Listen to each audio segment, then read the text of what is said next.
so here's a few things that you can do in your second week postpartum. Going into your third, fourth, we can progress these differently as you move along. A lot of the discomfort that you start to feel from early postpartum is just from positioning. It's from doing a lot of laying down, kind of rolling to sitting up, nursing, feeding, holding your baby. There's a lot of hunched over sitting.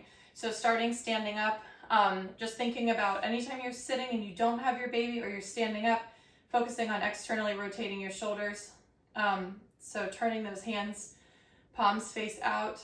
Naturally, this is going to start to lengthen your chest out a little bit. So every once in a while, just take the time to externally rotate.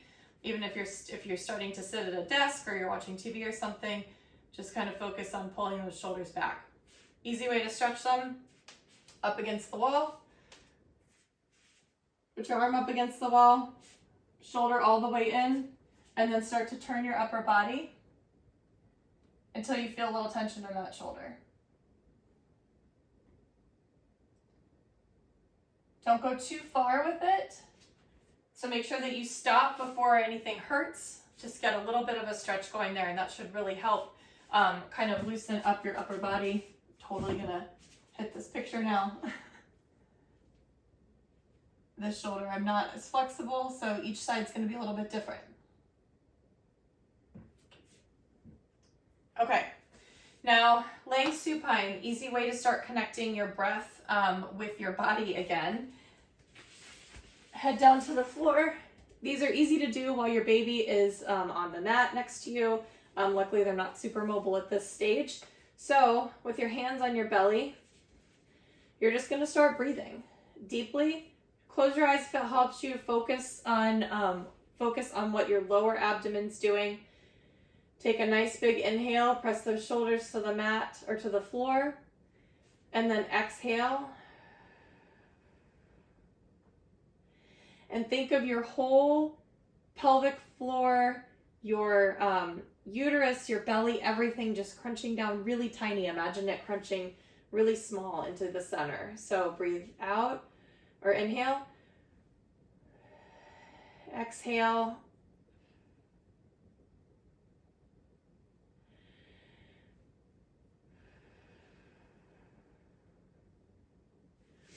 And rather than thinking about navel to back, or stomach to spine or whatever a lot of trainers use, kind of just think about those two, your abdominal walls kind of fusing together and everything tightening up.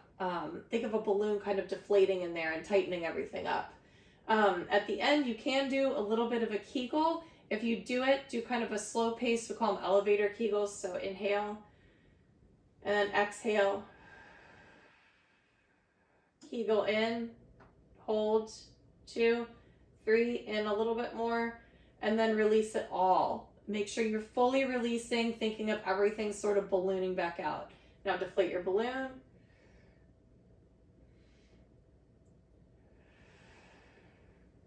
Deflate it again. Inhale that balloon, blow it up.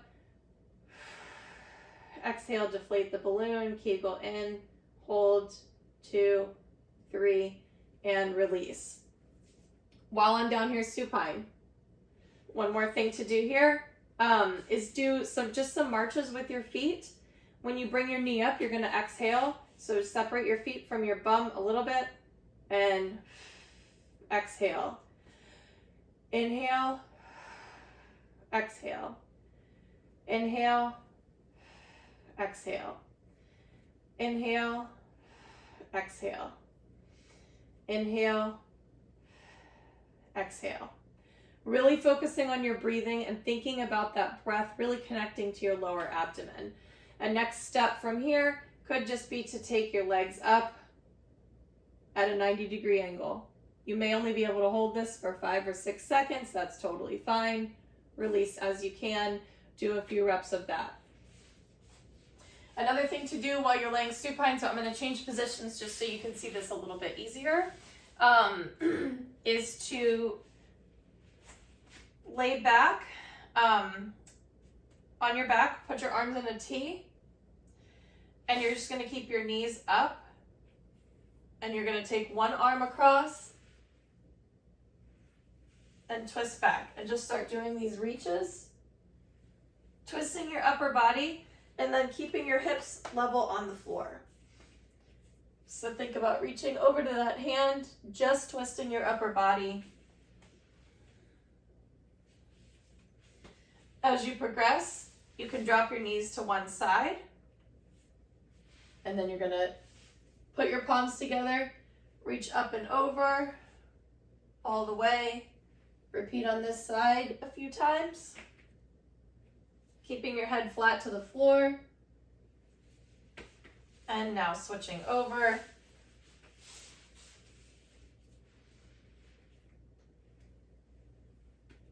And just reaching through.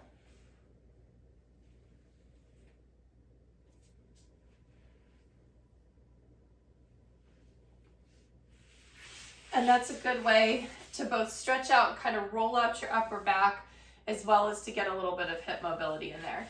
Another great thing to do, either laying flat on your back or just sitting up, are some hip windshield wipers, so you can prop yourself back, or you can lay all the way down. But that's a good way to shake those hips out. I would discourage from doing any butterfly type positions. You can do them a little bit more narrow if that feels good for you, but definitely don't go into like a full, deep butterfly where you push your legs all the way down. Kind of keep it a little bit narrow for now, because we don't want to keep stretching those muscles out down against your pelvic floor. So hopefully that gives you a few things to do. Oh, one more. This is something that you're going to end up doing with your baby anyway. But from a seated position, sitting or kneeling position on your knees, you can either be flat on your feet or you can be up high. My toes are not that flexible, so it's more comfortable for me to be here. Just sitting up and breathing deeply as you come up. So exhaling, hands on your hips. Feel that breath really connecting. Again, that balloon deflating in there. Inhale. Exhale. Inhale, and sitting up with some quickness. Exhale. Why this is a practical movement, there's going to be a lot of times that you're sitting on the floor like this. You're going to have your baby in your arms. Inhale to standing. And you might have to get down with them too. So inhale, exhale. Every time you stand up like that with your baby, if you're holding them, make sure that you exhale upon standing up. That'll help kind of redirect that pressure properly in your abdomen.